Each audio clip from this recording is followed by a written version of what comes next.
แล้ว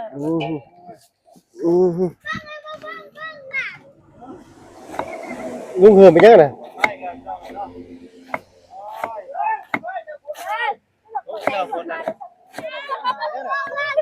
จะมาได้ใช่น่ะจะไปใช่มาน่ะคอยกระปุ้นน้ำเงือกตาคอยกระเซ็ต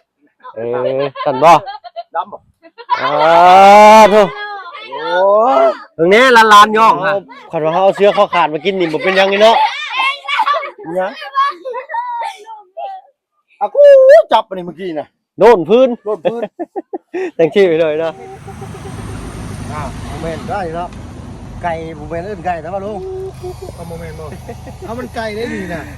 นี่เด็ดชิ้นไก่ขาไก่ได้น่ะอันนี้ลูกชิ้นงัวบ่ชิ้นหมูงัวเนาะ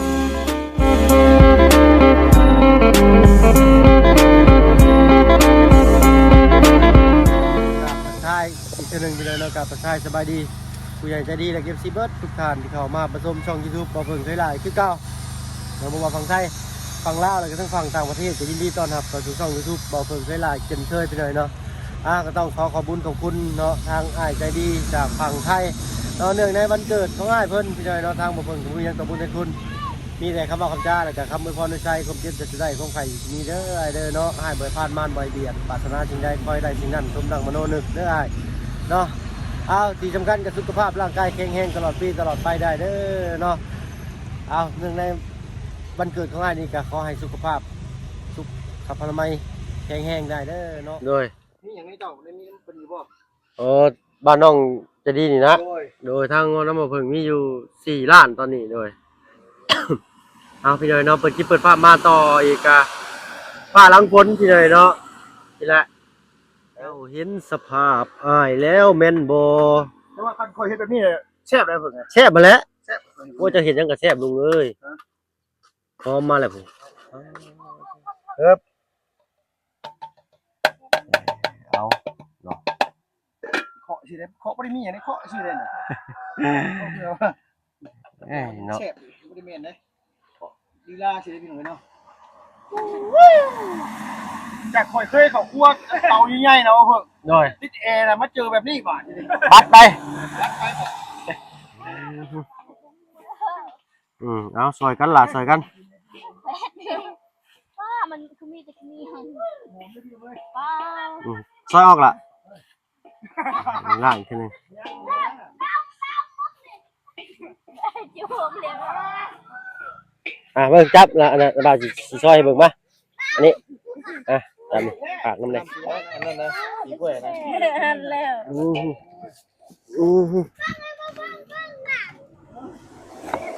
ลุงเหิมไปยังไงน่ะ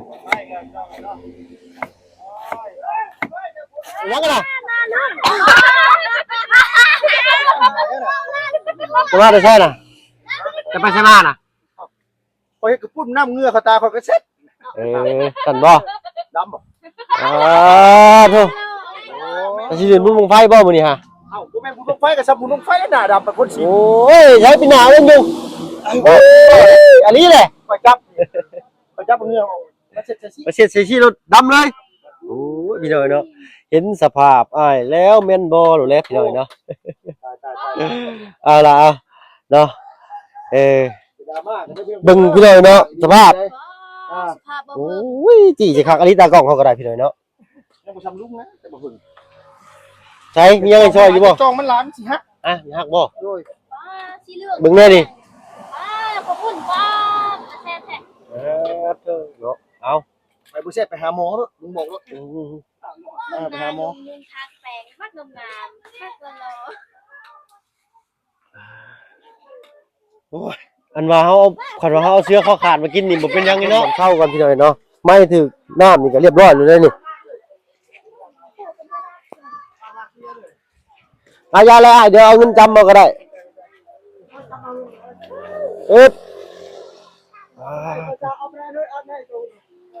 โอ้สบายดีเจ้าขอไอ้น้องๆมาส้นมาเศร้าเด้อกินน้ำกันนี่แล้วเนาะบอกอย่าว่ากินเลยนะเนาะโดยโอเคเลยเนาะร่างแข่งร่างค้าอะไรกันสิไปหาเสือคอขาดมาให้ลูกก่อนบัดนี้ฮู้จักบ่เสือคอขาดจักแล้วฮู้จักเลยวะเนาะเพราะว่าเสื้อขาดเสือขาด ว่าเสื้อขาดเนาะเอามีแต่ว่าหาถ้วยหาบ่วงถ่าเด้อเนาะน้องกระปุ่นก็ใกล้สิแล้วเลยแหละบ่วงมีบ่หาถ้วยหาบ่วงมาเด้อพอเฒ่าพอตู้ไปตู้เฒ่าเพิ่นมาบ่ได้ก็ตักไปให้เพิ่นโอเคบ่ถ้าเพิ่นมาบ่ได้ก็แบ่งไปให้เพิ่นฝั่งนั้นเนาะถ้าเพิ่นมาได้ก็มาฟ้าฝนอีกสิแล้วแหละพี่น้อยเนาะขนาดบ่พึ่งผู้ว่าอันนี้ยังมันฮะหิวข้าวเลยบ่โอเคจังหน่อยล่ะตอนยังตกขี้ต้มว่านี่เฮ็ดคอยโอ้ยย่านไปคอยเนาะคือฟ้าวแต่ละวัยรุ่นโอ้ยเนาะเอ้าสำหรับคลิปนี้ไปแล้วเนาะผู้ป้อนคลิปหน้าพี่น้อยเนาะขอตัวไปหาเสือคอขาดก่อนโดยสบายดีเจ้าเนาะไปล่าเสือคอขาดก่อนบาดนี้เนาะอยู่ดีมีแฮงเบิดทุกคนกันแล้วกันพี่น้อยเนาะ